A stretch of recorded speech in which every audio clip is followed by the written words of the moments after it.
Hello all, welcome to my channel பக்கங்களில் தொலைவோம். நான் Manikandan Vijayakumar. Hope all of you are doing good. Happy weekend to everyone. இந்த வீடியோவில் நம்ம என்ன பார்க்க போகிறோம்னா ஹெப்சிபா ஜேசுதாசன் எழுதிய புத்தம் வீடு அப்படின்ற நாவலோட ரிவ்யூ தான் பார்க்க போகிறோம். இந்த நாவல் பற்றி சொல்லணுன்னா பனைவிலை அப்படிங்கிற ஒரு கிராமத்துலேருந்து அந்த கதையை ஸ்டார்ட் ஆகுது. ஸோ பனைவிலை கிராமத்தை பற்றி சொல்லணுன்னா பனைமரங்கள் அதிகம் நிறையா இருக்கிற ஒரு கிராமம். முக்கியமாக தொழிலே பார்த்திங்கன்னா பனையறுதல் அந்த கிராமத்தில் உள்ளவங்களுக்கு தொழிலாக இருக்குது.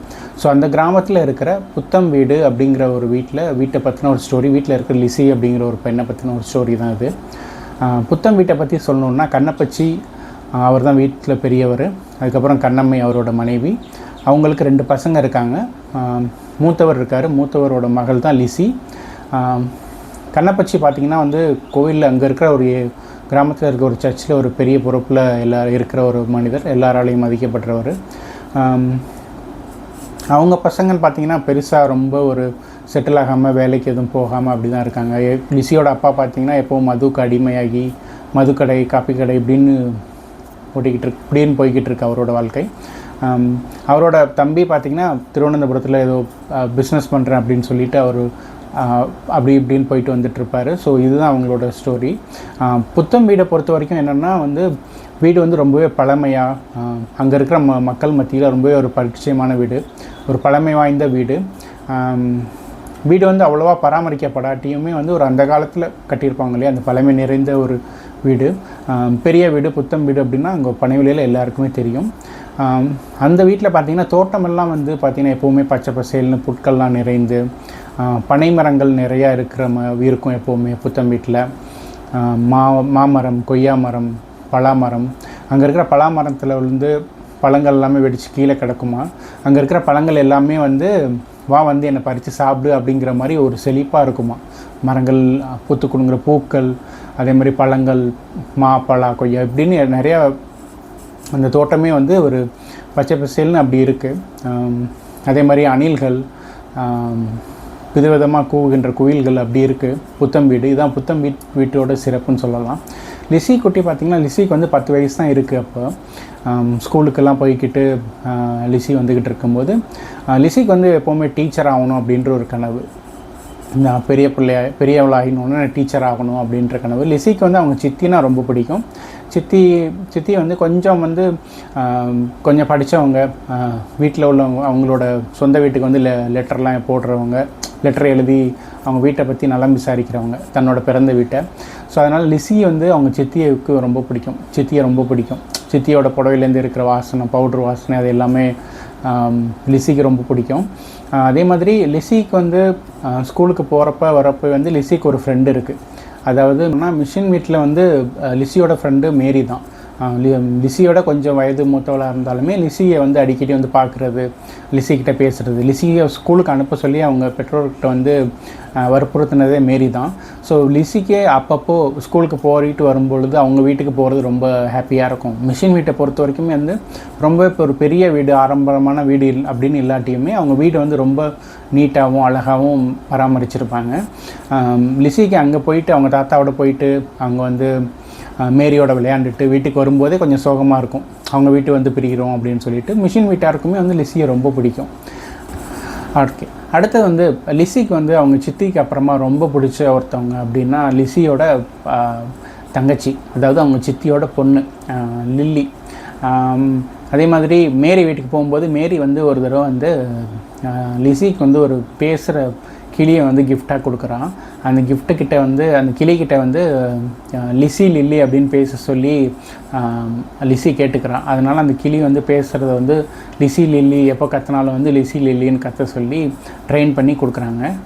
அந்த கிளியும் எப்போ பார்த்தாலுமே கத்த சொன்னால் லிசி லில்லி அப்படின்னு கத்தும். லிசிக்கு தங்கச்சி மேலே ரொம்ப பிடிக்கும். தங்கச்சியை தூக்கி கொஞ்சிறது, விளையாடுறது, இந்த மாதிரி ரொம்ப பிடிக்கும். நான் ஒரு தடவை டீச்சர் ஆனோன்னு அவர் டீச்சராக இருக்க மாதிரியும் தன்னோட தங்கச்சிக்கு சொல்லி கொடுக்குற மாதிரியும் நிறைய ஒப்பனைகள்லாம் பண்ணி லிசி பாப்பா. அதே மாதிரி நான் பெரிய பிள்ளையானோடனே, நான் தங்கச்சி பெரியவளானோடனே நான் என் கூட தங்கச்சி ஸ்கூலுக்கு கூட்டிகிட்டு போவேன் அப்படின்னு சொல்லி லிசியையும் நினச்சிக்கிறோம். லிசியை ரொம்ப பிடிக்கும், தங்கச்சியை கொஞ்சிறதும் சித்தி மேலே இருக்கிற பாசமும் இப்படியே தான் அவள் லைஃபு போய்கிட்டு இருக்கு.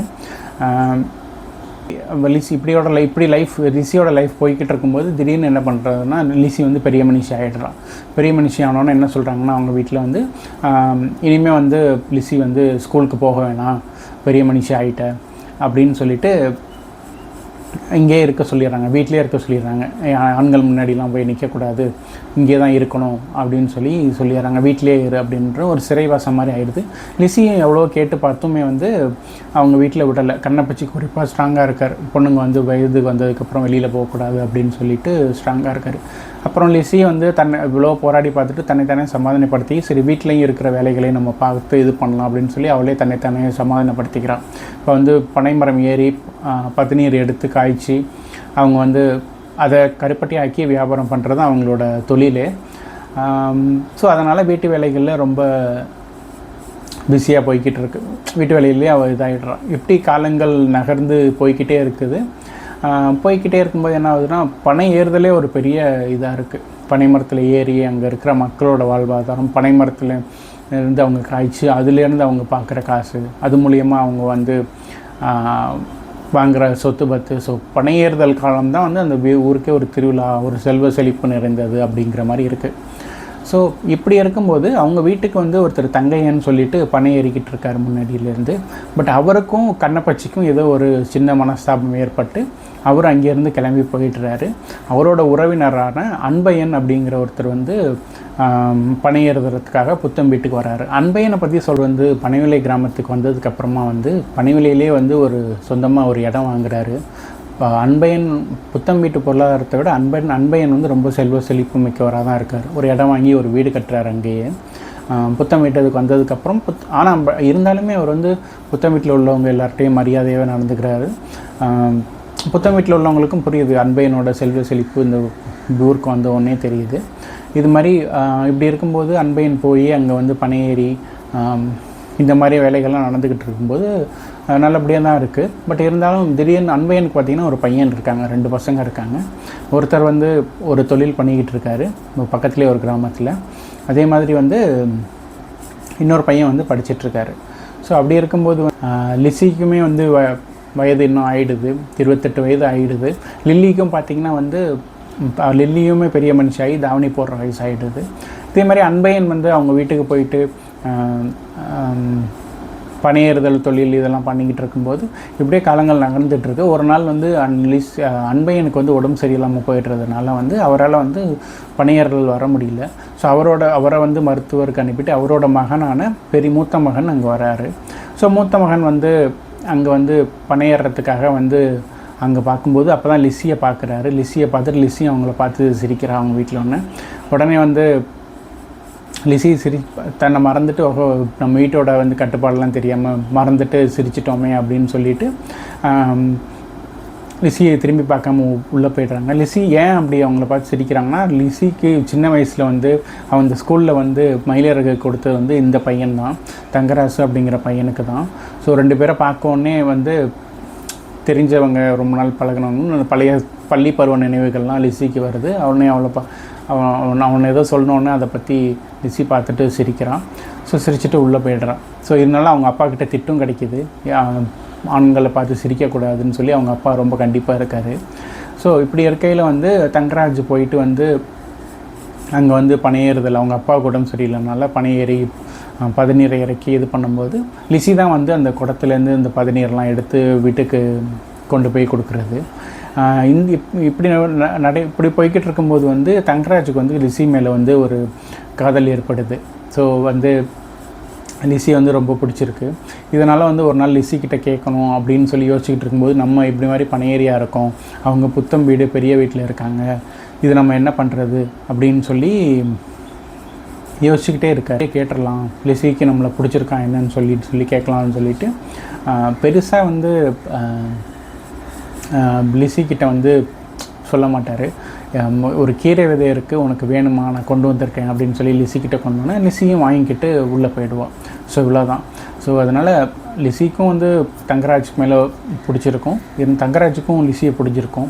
இப்படி இருக்கிற நிலைமையில் வந்து ஒரு தடவை வந்து லில்லி வந்து தங்கராஜ் வந்து இது மாதிரி கீரை விதையை கொடுத்தோன்னா அந்த மரத்தில் நின்று பார்த்து லிசியை பார்த்து சிரிச்சுக்கிட்டே இருப்பான். இது வந்து லில்லிக்கு தெரிஞ்சு லில்லி வந்து லிசியை போய் கேட்பா, இது மாதிரி இதெல்லாம் எப்போ நடக்குது, இது நம்ம குடும்பத்துக்கு தேவையா அப்படி இப்படின்னு சொல்லி கேட்கும்போது லிசிக்கும் லில்லிக்குமே ஒரு மாதிரி சண்டை வந்து 2 பேருமே வந்து பேசாமல் இருக்கிறாங்க. ஸோ இப்படி இருக்கும்போது நான் பிடிச்சிருக்கு அப்படின்னு நினச்சிட்டு சரி எப்படி நம்ம வந்து உங்கள் வீட்டில் போய் சம்மதம் பேசுகிறது அப்படின்னு சொல்லி தங்கராஜுக்கு ஒரே தயக்கமாக இருக்குது. ஏன்னா அவங்க புத்தம் வீடு, நம்ம வந்து பனையேறி அப்படின்னு நான் தங்கராஜுக்கே ஒரு தழுவ மனப்பான்மை இருக்குது. அவங்க அப்பாக்கிட்டேயும் போய் பேச முடியாது. இவங்க அப்பா வச்சு பேசுகிறான்னா அண்ணன் அன்பையன் வந்து அவன் புத்தம் வீட்டில் ரொம்ப ஒரு மரியாதை மிக்கவராகவும் அவங்க வேறு நம்ம வேறு அப்படிங்கிற மாதிரியும் இருக்கார். ஸோ இதனால் தங்கராஜ் என்ன பண்ணுறான்னா அந்த கிராமத்தில் உள்ள ஒரு பாதிரியார்கிட்ட அங்கே மத போதிக்கிற மாதிரி சர்ச்சில் உள்ள ஒருத்தர்கிட்ட போய் இது மாதிரி ஹெல்ப் கேட்குறாரு. அவரும் வந்து இதை நீயே போய் கேட்க வேண்டியதுனப்பா, நான் கேட்டேன்னா வந்து தவறாயிடும், நானே இப்போ தான் இந்த ஊருக்கு வந்திருக்கேன் அப்படின்னு சொல்லி அவரும் மறுத்துறாரு. தங்கராஜ் உடனே சோகமாக வந்து வீட்டுக்கு போயிடலாம். இந்த நியூஸ் வந்து எப்படியோ தெரிஞ்சிருது. ஏன்னா வந்து லிசியோட சித்தியும் லில்லியும் வந்து சர்ச்சுக்கு போயிட்டு வர பழக்கம் இருக்குது. ஸோ இவங்களோட அந்த பாதிரியோட மனைவி வந்து லிசியோட சித்திக்கிட்ட இந்த விஷயத்த சொல்லணுன்னா அவங்க வீட்டுக்குள்ளே போய் வீட்டுக்கு எல்லாருக்குமே தெரிஞ்சிருது. தெரிஞ்சு இது இப்படியே இருக்குது. லிசியோட சித்தப்பாவுக்கும் சொல்லிடுறாங்க. சொல்லி வீட்டில் உள்ள எல்லாருக்கும் தெரிஞ்சிருது. ஆனால் அவங்க அப்பாவுக்கும் கண்ணப்பையனுக்கும் கண்ணப்பச்சிக்கும் தெரியலை. ஸோ இதுதான் ஹெப்சிபா ஜேசுதாசன் எழுதிய புத்தம் வீட்டோட ரிவ்யூ. கண்டிப்பாக நீங்கள் படிங்க. ஆக்சுவலாக வந்து இது காலேஜோடு பப்ளிகேஷன்ஸில் இருக்குது. எனக்கு ரொம்ப பிடிச்ச ஒரு நாவலாக இருந்துச்சு. ஏன்னா வந்து அந்த லைன்ஸ் எல்லாமே வந்து அவ்வளோ அருமையாக எழுதியிருந்தாங்க. எல்லா லைனுமே எனக்கு அண்டர்லைன் பண்ணணும்னு தோணுன ஒரே புக்கு தான் இந்த புக்கு. ஏன்னா எல்லா லைனுமே அவ்வளோ கவிதைத்துவமாக அவ்வளோ வந்து இன்வால்வ்மெண்ட்டோடு எழுதியிருப்பாங்க. லிசியோட குழந்தை பருவத்தை பார்த்தோன்னா இது ஒரு சின்ன குழந்தைகளை பற்றின ஒரு கதைன்னு தோணும். வளர்ந்ததுக்கப்புறமா வந்து கதை ஒருவேளை புத்தம் வீட்டை பற்றின ஒரு கதையோ இல்லை அந்த பனைமரங்களை பற்றின ஒரு கதையோ அப்படி தான் தோணும். கடைசியாக தான் தெரிய வரும் நமக்கு வந்து இது ஒரு காதல் கதை அப்படின்னு சொல்லிட்டு. ஸோ அந்த காலத்தில் வந்து ஜாதி பெருமை பேசி பெண்களோட காதலுக்கு எதிர்ப்பாக, அதே மாதிரி பெண்ணியத்துக்கு எதிர்ப்பாக பெண்கள் வந்து வயது வந்ததுக்கப்புறம் வந்து வெளியில் போகக்கூடாது, வீட்டுக்குள்ளே தான் அடைஞ்சிருக்கணும் அப்படின்னு லிசியோட சிறைவாசமும் நமக்கு தெரியப்படுத்துது. அதே மாதிரி தங்கராஜ் எவ்வளோதான் நல்ல பையனாக இருந்தாலும் செல்வ செழிப்பு மிக்கவனாக இருந்தாலுமே வந்து லிசிக்கு பிடிச்சிருந்தாலும் தங்கராஜுக்கு பிடிச்சிருந்தாலும் அவங்க பனையேறி இவங்க புத்தம் வீட்டார் அப்படிங்கிறனாலே இவங்க கல்யாணத்துக்கு ஒரு பெரிய மறுப்பு ஏற்படுது. ஸோ இந்த நிலையில் வந்து லிசியும் தங்கராஜுமே வந்து எப்படி சேர்ந்தாங்க, அங்கே இறந்து கிடந்த உடம்பு அதோட யார், லிசி இந்த தங்கராஜுக்கு நியாயம் கிடைச்சதா இல்லையா, லிசியும் தங்கராஜும் கடைசியாக கல்யாணம் பண்ணி சந்தோஷமாக இருந்தாங்களா இல்லையா அப்படிங்கிறது தான் இந்த நாவலோட எண்டிங். கண்டிப்பாக நீங்கள் படிங்க. எல்லாருமே வந்து புத்தம் வீடு எல்லாருமே படிக்கணும். எனக்கு ரொம்ப பிடிக்கும். இதுக்கப்புறம் இன்னும் நிறையா புக் ரிவ்யூஸில் நம்ம வீடியோஸும் சந்திக்கலாம். ஸோ சேனல் இன்னும் நீங்கள் சப்ஸ்கிரைப் பண்ணலைன்னா சப்ஸ்கிரைப் பண்ணிக்கோங்க. இன்ஸ்டாகிராம் பேஜும் லிங்க்கும் நான் அட்டாச் பண்ணியிருக்கேன், அதுவும் ஃபாலோ பண்ணிக்கோங்க. உங்களோட ஃப்ரெண்ட்ஸ் அண்ட் ஃபேமிலிக்கும் ஷேர் பண்ணுங்கள்.